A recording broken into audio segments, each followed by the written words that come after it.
This is Nightline and I'm Zahir. Kelvin and Abdullah. The top stories: more than 30,000 Budi 95 transactions can be made every minute, says the PM.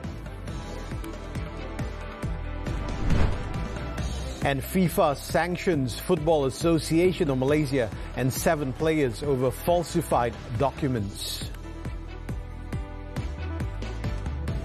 The Football Association of Malaysia, FAM, and 7 national players have been sanctioned by FIFA after the global football body said FAM had submitted doctored documentation to field the players in an Asian Cup qualifier.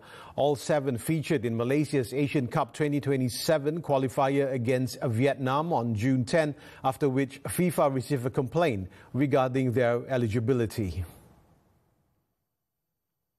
FIFA, in a statement on Friday, said following an investigation, its disciplinary committee said FAM must pay a fine of 1.9 million ringgit, while each of the 7 players were fined 11,000 ringgit in addition to a 12-month suspension. It said FAM and the 7 players were sanctioned for breaching Article 22 of FIFA's disciplinary code, which relates to forgery and falsification. The disciplinary committee has referred the issue of the players' eligibility to represent Malaysia to the FIFA Football Tribunal for further consideration. The sanctions are also open to appeal before FIFA's appeal committee. The players involved are Gabriel Felipe Arocha, Facundo Tomas Garces, Rodrigo Julian Holgado, Imanol Javier Machuca, Hao Victor Brandao Figueredero, John Irazabal Iragui, and Hector Alejandro Hevel Serrano. All 7 have been suspended from all football-related activities for 12 months, effective immediately. 9 of the team's starting 11 in the game were nationalized players, with 5 of them, Figueiredo, Holgado, Irazabal, Garces, and Machuca, receiving FIFA clearance just hours before kickoff. More than 30,000 transactions for subsidized RON 95 can be made every minute under the Budi 95 program. Prime Minister Datuk Seri Anwar Ibrahim said the system has been designed with servers of greater capacity to prevent technical disruptions similar to those experienced under the previous Sumbangan Asas Rahmah or SARA program. Speaking during the Finance Ministry's monthly assembly in Putrajaya, the Prime Minister said the new Budi 95 system has 10 times the capacity of the earlier SARA platform. SARA itu sebenarnya direncana untuk kumpulan lebih kecil, tapi kita nak naikkan. Jadi kita belajar dari pengalaman itu. Jadi SARA umpamanya mampu memproses 3,000 transaksi seminit. Tapi Budi 95 server dia dapat memproses 10 kali ganda, maknanya lebih 30,000 transaksi seminit. The Prime Minister also urged the public not to rush to petrol stations this Tuesday, assuring that the new rate will remain fixed. Saya minta saudara jangan cepat gopoh 30 bulan. Tunggu 2-3 hari lah, biar jangan. Sana ada orang tak ditukar, dia RM1.99 tu kekal. Jadi tak payah semua hari beratur. Anwar added that the rollout of the targeted fuel subsidy will be carried out in phases and will not affect the supply of RON 95 at petrol stations. Around 300,000 police and military personnel will be among the first to benefit from the Budi 95 initiative from September 27 ahead of the official date. More than 5 million recipients of the Rahmah Cash Assistance, or STR, will be able to access the subsidized fuel from September 28, followed by an estimated 16 million Malaysians aged 16 and above who hold a MyCard and an active driver's license on September 30th. Meanwhile, foreign residents who own locally registered vehicles will be allowed to purchase RON 95 at a market price to be announced at the end of this month, while foreign registered vehicles may continue to buy only RON 97 as before. At the same event, the Prime Minister also hit back at critics of the Budi 95 initiative, saying their comments reflect a lack of understanding of the policy's true intent and purpose. Ustaz ni orang dengan sebar ni. Semua bagus dan nampak bagus ya. Saya mendengar apa dia? Oh, dia kata saya pergi dakwah mana-mana 600 km minimum tiap bulan. 600. Ya 600 kamu di rumah bukan free, orang bayar. Jadi sebahagiannya kita bayar, sebahagian orang lain bayar. Dia tak fikir. He was responding to a recent social media post by a celebrity preacher who questioned the government's decision to cap RON 95 subsidies at 300 litres per person per month. Anwar stressed that the Budi 95 initiative was designed to benefit millions of Malaysians and should not be misrepresented as unfair or discriminatory towards any group. The Prime Minister also explained that the successful rollout of the Budi 95 initiative stems from good governance and policy reforms that have successfully curbed leakages and corruption. Anwar, who is also the Finance Minister, said the government's ability to lower the price of RON 95 fuel to RM1.99 per litre demonstrates its strong fiscal management despite global oil price fluctuations. Sekarang harga minyak Saudi mencecah hampir RM2.60-2.90. Jauh lebih tinggi dari Malaysia. Qatar juga jadi pengeluar minyak dan gas tinggi, masih menetapkan harga lebih tinggi. Mengapa kita memilih begitu? Walaupun kita umumkan dasar penyasaran subsidi. Jawapannya ialah kerana kita mulakan dengan tata kelola yang baik. The Prime Minister added that the government will consider appeals from fishermen, smallholders and boat owners who use RON 95 fuel to ensure that they can too benefit from the Budi 95 program. He said appeals from those using generators and grass cutting machines will also be considered. Meanwhile, public and goods transport companies that have yet to receive their RON 95 petrol subsidy fleet card may claim cash reimbursement for the price difference through the subsidized petrol control system. Domestic Trade and Cost of Living Minister Dato' Armizan Muhammad Ali said this facility enables companies to claim the difference between the retail price they paid for the RON 95 and the subsidized price effective from the start of the targeted fuel subsidy on September 30th.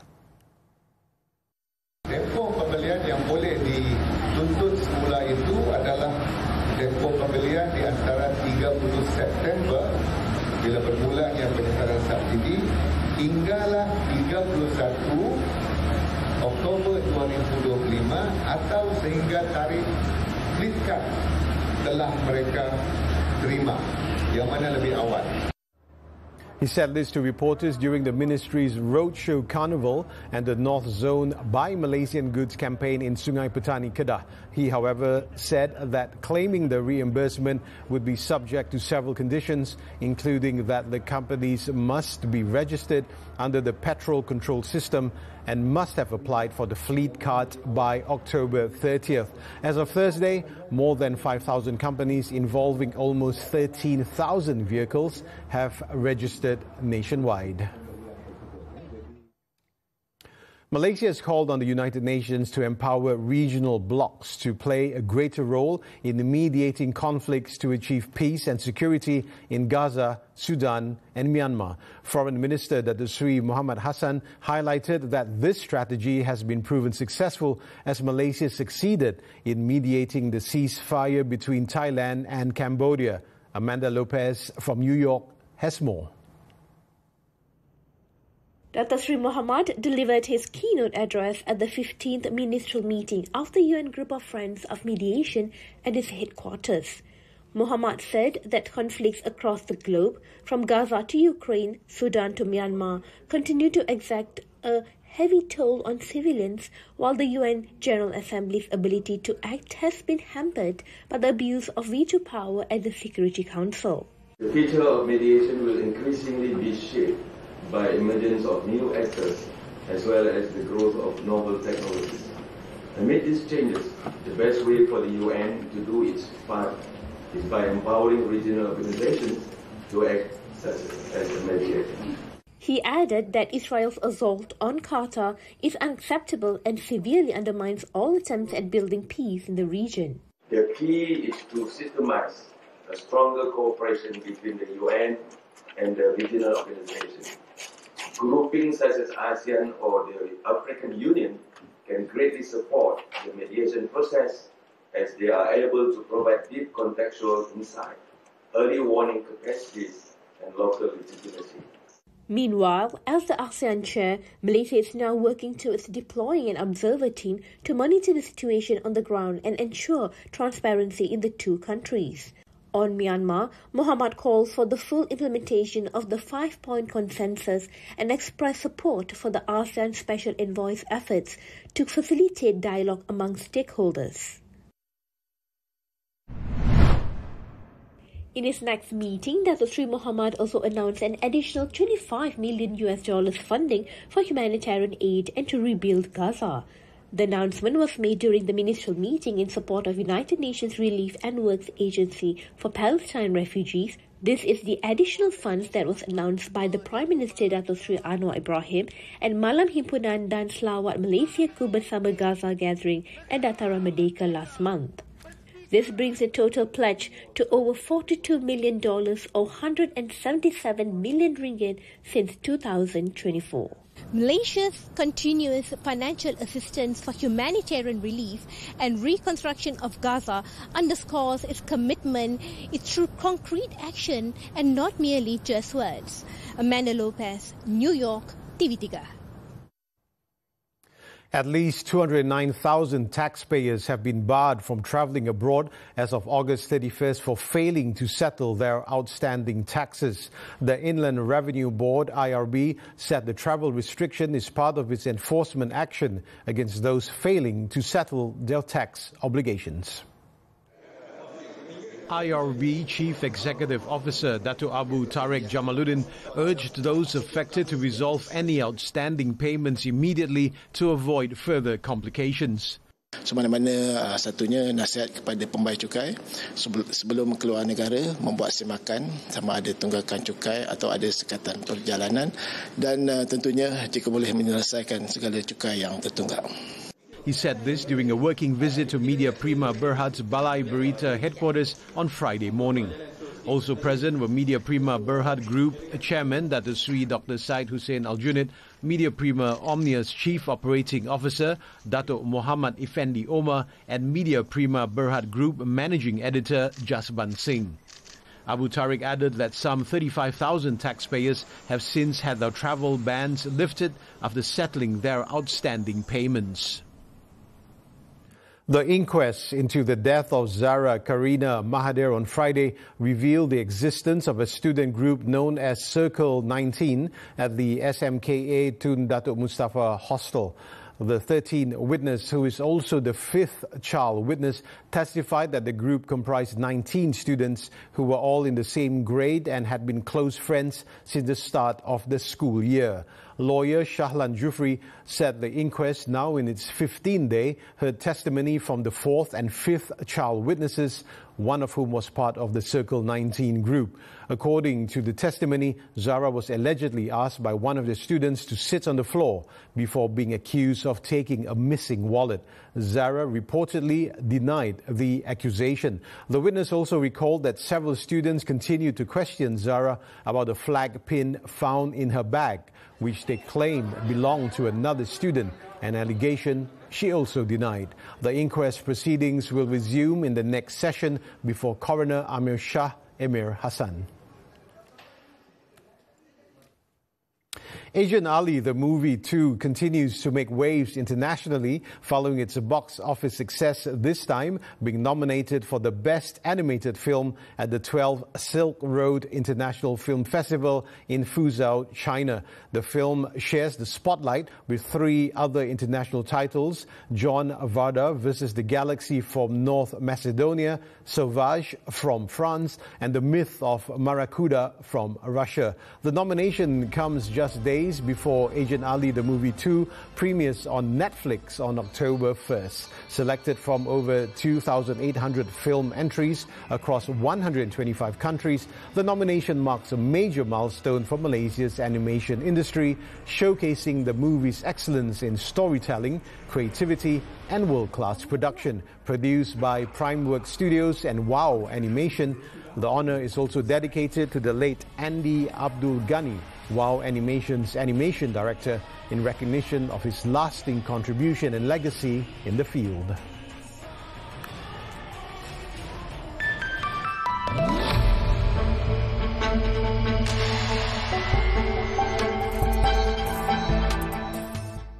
The 2026 budget is expected to be people-friendly with a key focus on easing the burden of living costs. According to CGS International, this could come in the form of enhanced cash aid and possible special incentives for government staff. The main highlight anticipated is a further boost to cash aid distribution under the Rahmah program.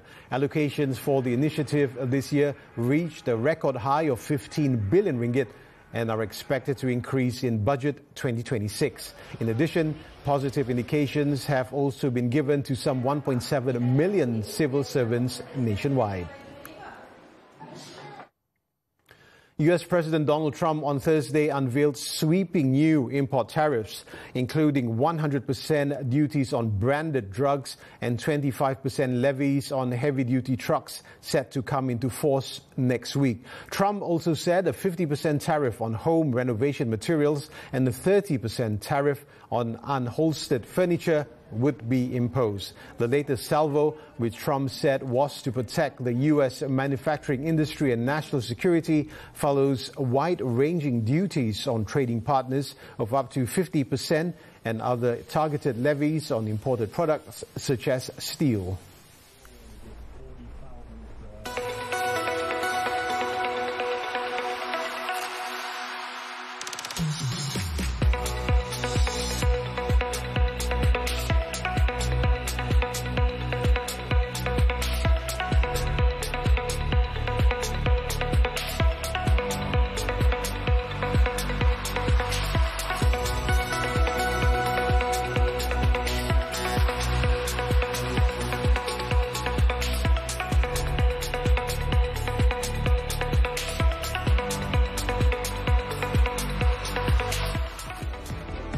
Man takes his own life after attacking nephew with hammer.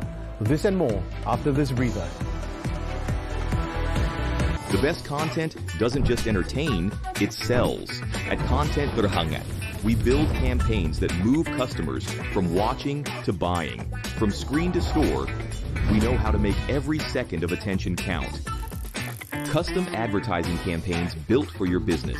Professional ads that put you in the spotlight. Exclusive rates you won't find anywhere else. It's not just advertising, it's real business growth. Register now at AdvantageRSVP.com. Di sebalik kejayaan yang tercipta, berdirinya figura wanita yang tabah berusaha. Dalam hidup ni kita ada fasa mengajar kita untuk menjadi manusia yang lebih baik. Hidup Mimi kenal cinta tu melalui perjalanan love life Mimi. Kalau boleh, biarlah kucing pergi dulu. Nak letakkan harapan dengan orang belum tentu orang boleh jaga macam kita jaga. Keindahan alam ni dia macam connectkan manusia dengan alam. Juara! Aduh, juara lagu ke-13. Alah, tengah sedap tergantung pula. Sabar jap, biar abang yang setelkan bil tonton. Tak perlu overthinking, just keep watching. Lagi mudah bayar bil tonton terus melalui bil telefon. Pilih telco kegemaran, bayar dan sambung layan sampai tak berhenti.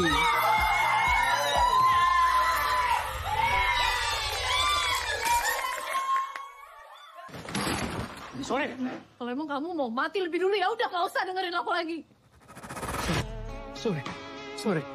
Out of the box, out of my usual type of movie. Memang sangat best, sangat meaningful. Ada satu kelainan, kita pun tertanya-tanya. Dia cakap unik lah, lengkap dan juga kemas. Very unique. Phenomenal. Dia buat I banyak berfikir. Indah lah. Dia lain daripada yang lain, touching. Mixed feeling lah.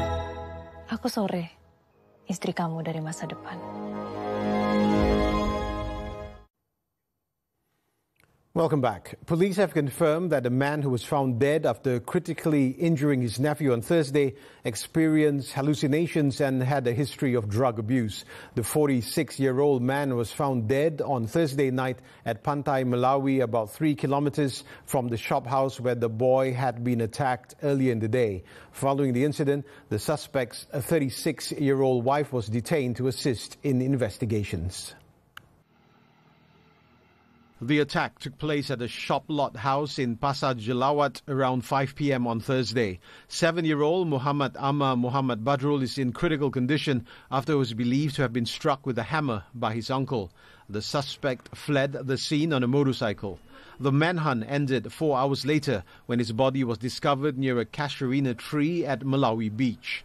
Bachok Deputy Police Chief Deputy Superintendent Muhammad Azri Sulaiman said investigations reveal the suspect had been suffering from delusions and had a record of drug abuse. His body was sent to University Science Malaysia Specialist Hospital for a post-mortem. The case has been classified as sudden death. In Sarawak, 2 men were killed and 9 others were injured in a crash involving a van and a pickup truck in Betong on Friday. The fatal collision occurred near the Skrang Clinic along the Pan Borneo Highway, causing both vehicles to overturn. The Civil Defence Force said the accident involved 13 people, including 8 who were travelling in a van rented by Unimas. 2 male van passengers died at the scene, while 6 others were injured, 4 of them seriously. 4 people in the pickup, including 2 women, also sustained serious injuries, while a baby was hurt. All the victims, aged between 30 and 40, were rushed to Betong Hospital for further treatment. Investigations are underway to determine the precise cause of the collision. 15 passengers, including the driver, escaped with their lives after an express bus overturned near Batu Jong, Kuala Krai early on Friday. 3 people, including the driver, were injured. The Fire and Rescue Department received an emergency call at about 5:30 a.m. A team of 13 firefighters from the Kuala Krai and Sungai Durian stations were dispatched to the scene. Preliminary investigations revealed that the bus, which was travelling from Kuala Lumpur to Kota Bharu, lost control before veering off the road and overturning. Apart from the driver, a male and female passenger were also injured. All 3 were taken to Hospital Sultan Ismail Petra for treatment.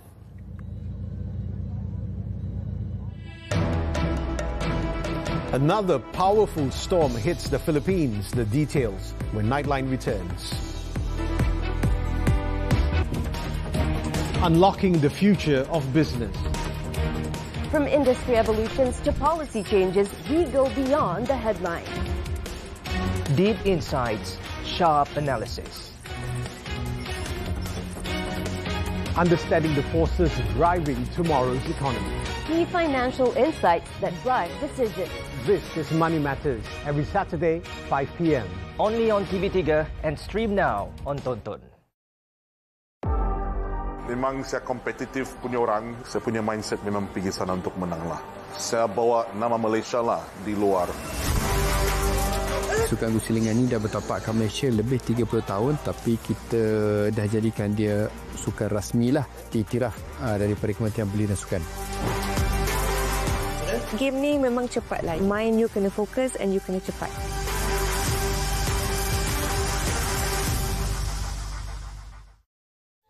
Terbaru ditonton. Aku just nak tolong kau je, Lisa. Ya, tolong jahanamkan aku dulu. Haris dengarlah saya cakap ni. Please. Haris jangan saman saya. Betul ke tunang kau ada orang lain? Orang lain? Ya Allah, tak sangkanya. Dekat kawasan rumah saya ni ada artis. Artis? Bukan saya yang artis. Muat turun dan layan tonton sekarang. Semua favourite anda di sini. Oi. Hai. Aku Sore. Isteri kamu dari masa depan. Ya bagi rating bukan 10 lah. Sebabkan Ya suka sangat cerita ni, Ya akan bagi dia infinity. Out of 5 je. Ada out of 5. 10 out of 10, 10. confirm 10. I would say 9/10. Ah, bagi 10. Ya, kita bagi 10. Saya nak bagi 10 untuk Sore. Dia cakap 10. 10 saya bagi. Aku Sore. Isteri kamu dari masa depan. The foreign front. A tropical storm killed at least 4 people and displaced hundreds of thousands as it battered the Philippines on Friday, triggering floods and mudslides just days after a super deadly typhoon caused chaos in the country. Officials in southern Luzon's Bicol region said 4 people had been killed as walls collapsed and trees were uprooted by severe tropical storm Buletin, which is sweeping west by northwest at sustained speeds of 135 kilometers per hour. About 400,000 people have been evacuated across several islands, including about 87,000 from the eastern Bicol region. Forecasters said Buletin, which is moving towards the South China Sea, could re-strengthen to a typhoon as it makes a course towards Vietnam. An international aid flotilla was set to leave Greek waters and head towards Gaza on Friday, defying warnings from Israel that it would use any means to block the boat's access to the war-torn enclave. Greece said it would ensure the flotilla's safe passage near its waters, but Friday's launch will send the vessels back into international waters in the eastern Mediterranean. Organizers said the boats aim to arrive early next week. The global Sumud flotilla is using about 50 civilian boats to try to break Israel's naval blockade of Gaza. Its passage across the Mediterranean has raised international tensions, especially after it said it was attacked by drones this week. Israeli Prime Minister Benjamin Netanyahu told the UN General Assembly on Friday that Israel must finish the job against Hamas in Gaza, delivering a defiant speech despite growing international pressure to end the war. His speech followed a mass walkout by dozens of delegates from multiple nations as he approached the podium at the UN General Assembly. Only the US, a handful of Pacific allies, and a few other countries remain in an increasingly empty hall. As the Israeli leader spoke, unintelligible shouts echoed around the hall, while applause rang out in other quarters of the room. This comes as Israel's bloody onslaught on the Gaza Strip continues, with more than 40 Palestinians killed on Friday. UK Prime Minister Keir Starmer on Friday announced plans to introduce free digital ID cards for both nationals and those residing in the country in a bid to curb illegal migration.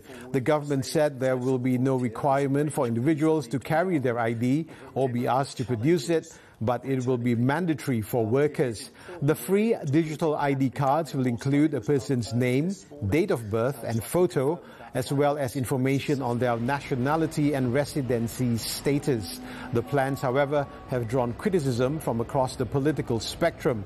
The centrist Liberal Democrats said they would not support the plans, while the far-right Reform UK party called the plans a cynical ploy designed to fool voters.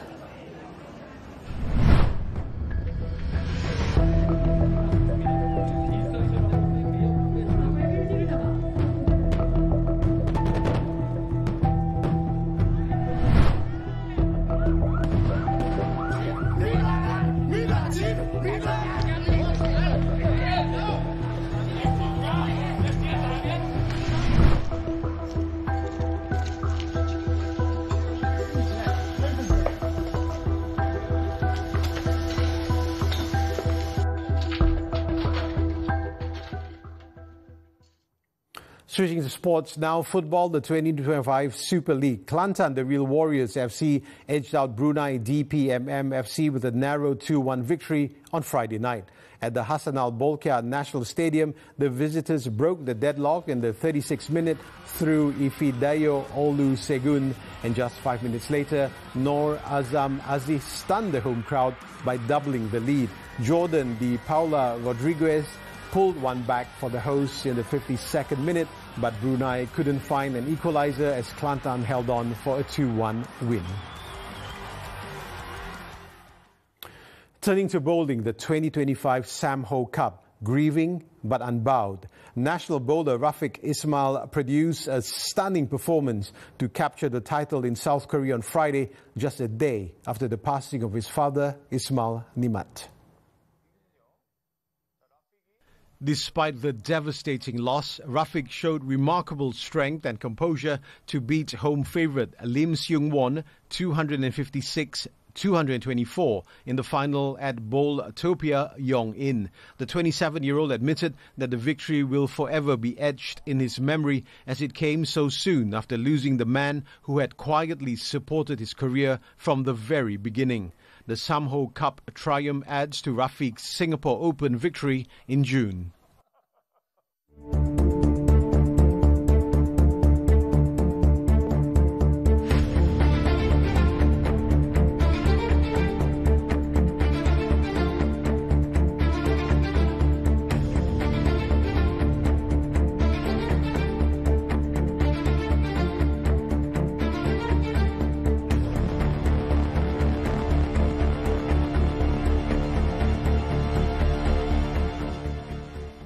And that concludes Nightline this time around. Before we leave, here's a look at Brazilian skateboarder Sandro Dias, who skated down a 22-story building, breaking the Guinness World Records for both the tallest drop-in and the fastest speed on a skateboard.